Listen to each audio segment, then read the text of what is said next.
je pense qu'on a fait une bonne entame. On a pu marquer ce but. Et après, donc, ils ont commencé à pousser.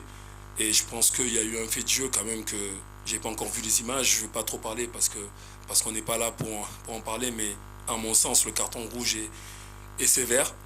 Après ça, à 10 contre 11, je tiens à féliciter les garçons parce que le Cameroun a poussé.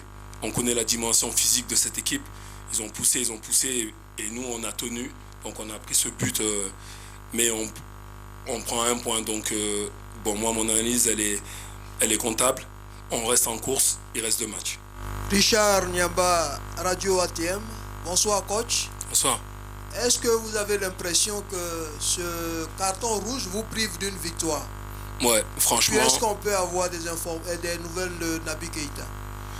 Ben, si on prend la première partie de votre question, le carton rouge, il nous change les plans. On avait bien préparé notre affaire et de jouer à 10 contre 11 avec le jeu qu'on présente, c'est très compliqué. Il nous manquait un attaquant sur la fin, donc on a reculé. Et quand tu places ton bloc 10 mètres plus bas, avec les qualités de ce Cameroun, c'est plus compliqué. Et surtout, on a commencé à défendre à 10 à partir de la première mi-temps. Physiquement, c'était très compliqué. Et voilà, c'est pour ça que ce point-là est le bienvenu. Après, pour Naby, c'était prévu qu'il rentre, clairement. On y avait prévu un plan. On avait un plan de jeu, on avait un scénario de match qui a été complètement chamboulé.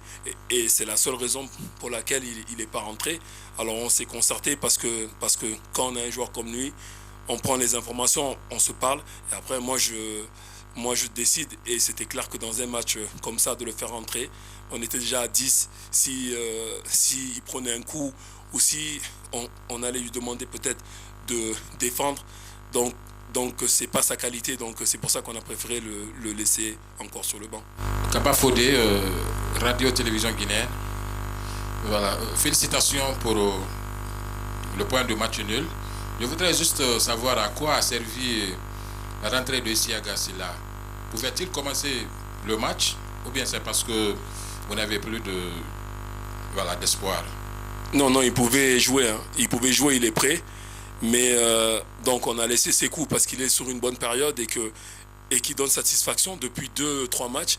Donc encore une fois, je parle à chaque fois de groupe depuis 2 ans.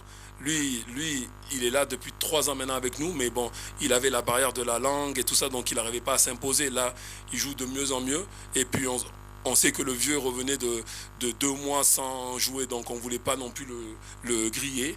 Donc moi, je fais ce qu'il y a à faire, je parle avec mes cadres et je leur explique que de temps en temps, il faut laisser la place aussi aux jeunes. Donc ils se préparent, il est prêt. Mais sur la fin, on avait besoin de taille.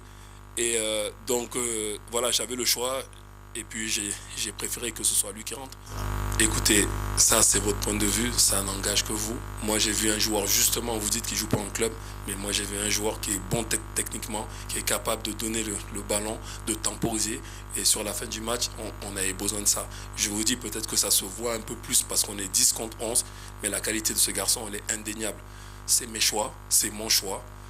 Si on avait perdu, vous auriez pu critiquer, mais là on a fait match nul. Justement, ce match-là va lui servir pour la suite de la compétition parce que, comme vous dites, il n'a pas beaucoup joué. Mais vous ne l'avez pas vu en préparation, vous ne l'avez pas vu face au Nigeria. Quand il joue avec nous, il est très bien parce qu'il est fier d'être ici. Et ça, moi, j'en tiens compte dans ma gestion de groupe, justement.